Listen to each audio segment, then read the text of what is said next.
से लाइव तस्वीरें दिखाते हैं मुख्यमंत्री भजनलाल शर्मा। हरियाणा राजस्थान पर्यावरण कॉन्क्लेव क्या कुछ बोल में ललक हो गई। मैं ये सारी बातें आपको इसलिए कहना चाहता हूं कि इसके बारे में सोचने के लिए, क्योंकि जिनको आवश्यकता है, सभी को आवश्यकता है, लेकिन सोचने के लिए हम कितना समय निकालते हैं, उस पर विचार करके हम कितना अमल में लाते हैं, अमल में ला करके हम उसको, हमारी बात को कितने लोगों तक पहुंचाते हैं, आज आवश्यक है। मैं देख रहा था कि आप सभी लोग जिस तन्मयता के साथ आपने फिल्में भी देखी और आप जब आनंद जी और जोगाराम जी बात रख रहे थे तो आप सुन रहे थे, इसलिए मैं आपके मन को भांप सकता हूं, लेकिन मैं आपसे इतना कहना चाहता हूं, हमारी सरकार ने 2 साल के अंदर विभिन्न कार्यक्रम इसके लिए आयोजित किए।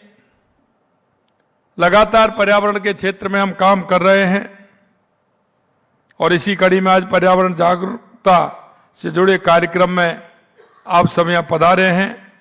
इस कार्यक्रम का प्रमुख उद्देश्य पर्यावरण संरक्षण और आम जन को, जैसा मैंने कहा, जागरूक करना, यह हमारा बहुत बड़ा काम होता है। क्योंकि आपने देखा है कि हमारा पर्यावरण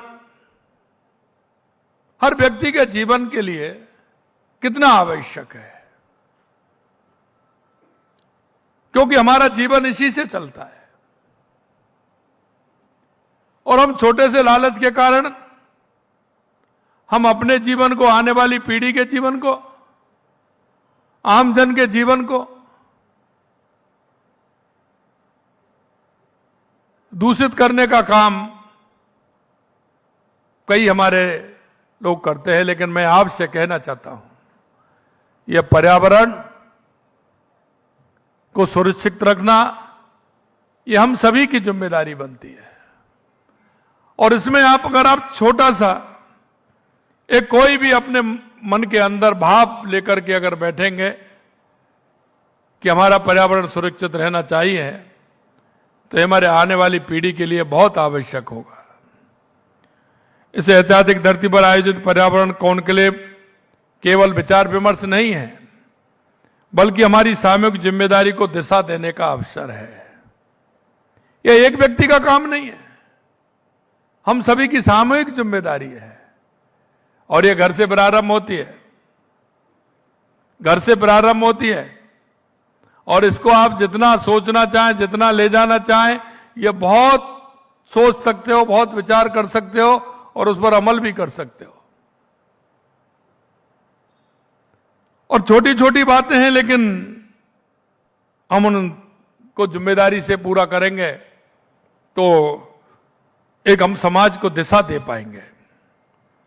जहां हम विकास और पर्यावरण के संतुलन पर ठोस संकल्प के साथ आगे बढ़ने का मार्ग तय करते हैं। पर्यावरण संरक्षण भारत और राजस्थान की संस्कृति का अभिन्न हिस्सा रहा है। हमारे लिए प्रकृति कोई साधन भर नहीं, बल्कि माता के समान पूज्य है। क्योंकि हमारे पूर्वज जानते थे कि पर्यावरण के बिना कुछ नहीं है, इसलिए उन्होंने कानून नहीं बनाया, उन्होंने एक अवधारणा बनाया। अगर कानून बनते हैं तो कानून पर पालन कराने के लिए कोई दूसरी शक्ति लगानी पड़ती है, लेकिन जब समाज की अवधारणा बनती है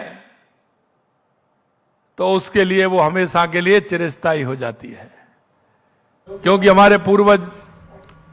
तो जयपुर से सीएम को आप सुन रहे थे और आप बड़ी खबर आपको बता रहे नौगढ़ से, जहां श्री बालाजी की जगह अलाय को पंचायत समिति बनाने की मांग की गई है। 24 गांव के लोग अनिश्चितकालीन धरने पर बैठे हुए हैं। कल पशु प्रदर्शनी मैदान में जन आक्रोश रैली के बाद ये धरना दिया गया है। जल्द मांगे नहीं मानने पर उग्र आंदोलन की चेतावनी दी गई है। कल भी प्रदर्शनकारियों और पुलिस के बीच धक्का मुक्की हुई थी, वो भी तस्वीरें न्यूज़ 18 राजस्थान ने आपको दिखाई थी। तो श्री बाला